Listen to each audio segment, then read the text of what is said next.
മാടമ്പള്ളി തറവാട്.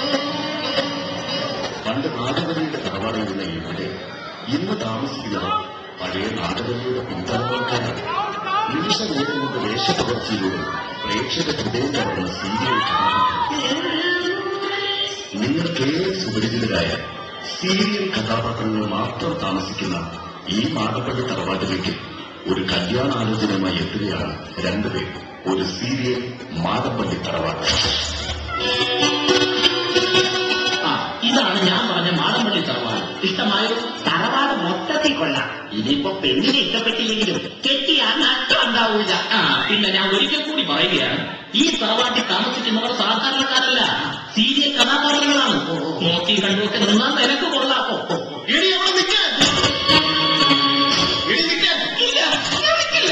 നിന്നോട് ഞാനാ പറഞ്ഞു, നീ ഒന്നവിടെ നിൽക്ക്. എടി നിന്നോട് ഞാനാ പറഞ്ഞു, നീ അങ്ങനെ ചെയ്യരുത്. എടി നീ ചെയ്യരുത്, ചെയ്യരുത്.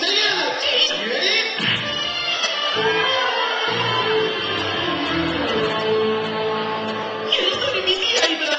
സ്വന്തമായിട്ട് എനിക്ക് ഈ വീട്ടിൽ ഒരു പഴക്കുല കൊടുക്കാൻ പോലും സ്വാതന്ത്ര്യമില്ലല്ലോ ഈശ്വര. സ്വന്തം ഭർത്താവിന്റെ വീട്ടിൽ സ്വാതന്ത്ര്യമായിട്ടൊരു വാഴക്കുല തൂക്കുവാൻ പോലും സ്വാതന്ത്ര്യമില്ലാത്ത ശോഭയുടെ ജീവിതം ഇനി എങ്ങോട്ട്? ശോഭയ്ക്ക് ആ വീട്ടിൽ വാഴക്കുല കെട്ടുവാൻ കഴിയുമോ? കെട്ടിയാൽ ആ വാഴക്കുല പഴുക്കുമോ? പഴുത്താൽ ആ പഴം കൂട്ടി പുട്ടു തിന്നുവാൻ ശ്യാം സമ്മതിക്കുമോ? ഉത്തരം കിട്ടാത്ത ഒത്തിരി ചോദ്യങ്ങളുമായി സംഘർഷഭരിതമായ ജീവിത വ്യതിയാനങ്ങളുടെ തീച്ചൂളയിൽ വെന്തരിയുന്ന ഇവർക്ക് ഇതിൽ നിന്നും ഒരു മോചനമുണ്ടാകുമോ? തിങ്കൾ മുതൽ വെള്ളി വരെ മുടങ്ങാതെ മനസ്സുണ്ടെങ്കിൽ കാണുക എന്റെ സ്വന്തം വാഴക്കുല പുത്രി.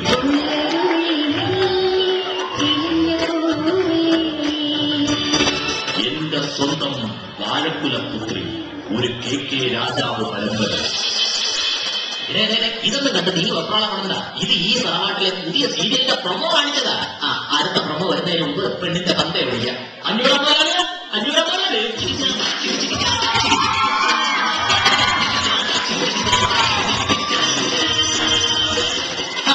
ഒത്തിരി നേരമായി വന്നിട്ട്. അതെ അതെ, ഇതാണ് ഞാൻ പറഞ്ഞ ചെറുക്കൻ.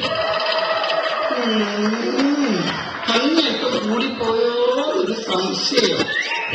ഇതാണ് പെണ്ണിന്റെ അച്ഛൻ. 500. ഈ പേര് ഞാൻ ഏതോ സിനിമയിൽ കേട്ടിട്ടുണ്ടല്ലോ.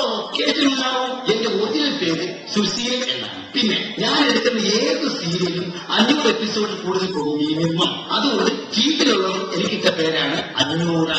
500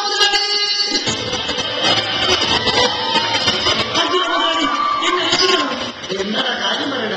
പല സ്ഥലത്തും പോയി ഒരു ഫലവും ഉണ്ടായില്ല. ഇനി 500 വിചാരിച്ചാല് എന്നെ രക്ഷിക്കാൻ പറ്റൂ. എന്താ പ്രശ്നം പറയണ? ഞാൻ രാവിലെ ചന്തയിൽ മീൻ മേടിക്കാൻ പോയതാ. 10 രൂപയുടെ മീൻ വാങ്ങി. അത് കഴിഞ്ഞപ്പോ 10 രൂപയുടെ മീൻ വാങ്ങി കഴിഞ്ഞപ്പോ തൊഴിലാളി എന്നെ രക്ഷിക്കണം. അവൻ പറയുകയാ, ശരിയായിട്ടുണ്ട്. 500 കയ്യിൽ ഇനി 1000 രൂപയ്ക്ക് 2 അന്ന കൊടുക്കാറാകുമോ? ഉണ്ടടാ, ഉണ്ട്. ഞാൻ കയ്യോടെ തരാം.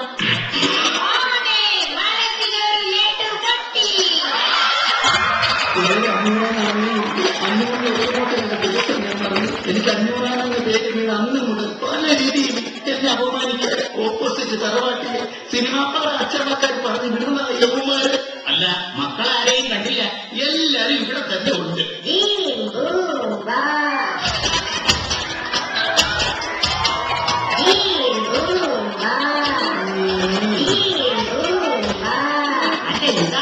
ഒന്നും പറയണ്ട. എന്റെ ഏറ്റവും മൂത്ത മകന ഡെയിലി ചീട്ടുകളിയാണ്. അത് കഴിഞ്ഞ പൈസ മുഴുവൻ കളഞ്ഞിട്ട് പോകുന്ന പോക്ക. അപ്പൊ ഇന്നോടാ, അപ്പൊ ഇന്നും സ്വസ്ഥം.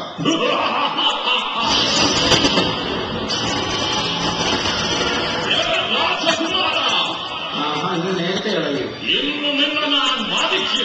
ഇന്ന് പൊന്നിന്റെ കാര്യമാണല്ലോ പറയുന്നത്.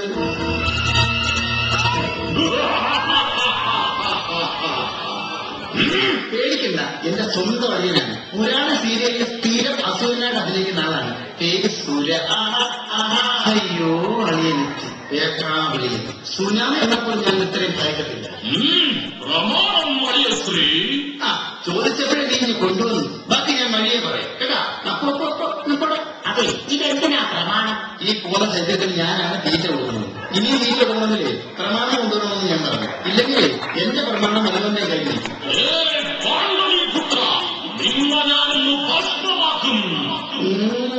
പാണ്ഡവി ഇഡലി പൊളിച്ച് ഭസ്മാക്കി തിന്നതിന് മുമ്പ് ഇഡലികളുടെ ദേഷ്യം തീർക്കുന്നതാണ് പാണ്ഡവി. ഇഡലി എടാ, അത് ഇഡലി. ആ പറഞ്ഞല്ലോ ഒരു വാലും കൂടി ഉണ്ടായിരുന്നെങ്കിൽ ഹനുമാൻ മല ചുമക്കുന്ന പോലെ തോന്നിയിരുന്നു. അയ്യാ ആ പാത്രങ്ങളിൽ വെറുതെ വീണാ. അയ്യോ കഷ്ടം. അതെ, ഈ പെണ്ണുക്കളൊക്കെ എന്ത് ചെയ്യുന്നു? എല്ലാവരും അവരവരുടെ ജോലികൾ കൃത്യമായി ചെയ്യുന്നു. ഇതാ നോക്ക്, ആ വരുന്നതാണ് എന്റെ ഇളയ മക്കൾ.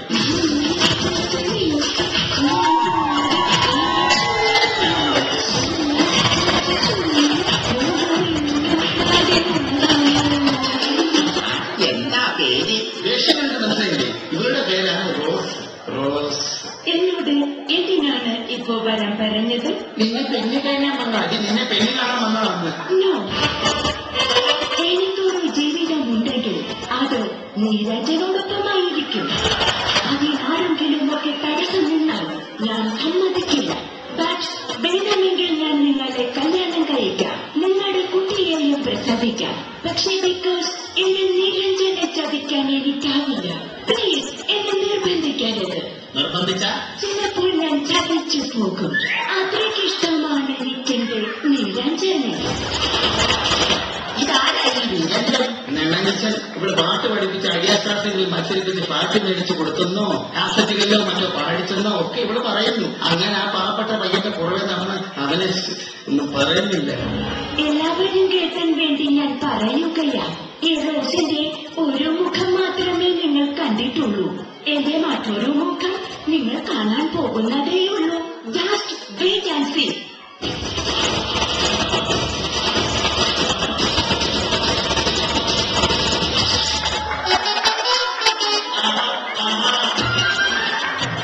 എന്റെ പൊന്നുമോളെ, നിനക്ക് ഇങ്ങനെ മുഖം ഞാൻ പോലും ഇപ്പോഴും അടി അറിയുന്നത്. ഈ ഭൂമിയിൽ ഒരൊറ്റ മനുഷ്യനെ ഈ മുഖം നീ കാണിക്കല്ലേ? അയ്യോ അന്ന് പേടി.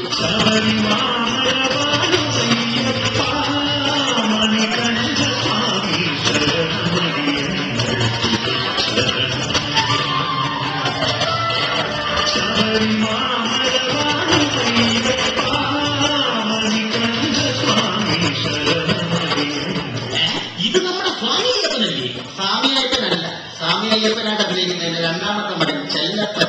ഇപ്പൊ എങ്ങോട്ട് പോയതാ? എങ്ങോട്ടും പോയിട്ടല്ല, ചുമ്മാ വീട്ടിൽ നിന്ന് മടുക്കുമ്പോൾ നടക്കാൻ ഇറങ്ങിയതായിരിക്കും. വൃശ്ചിക മാസം തുടങ്ങിയ വലിയ സീസണാണ്.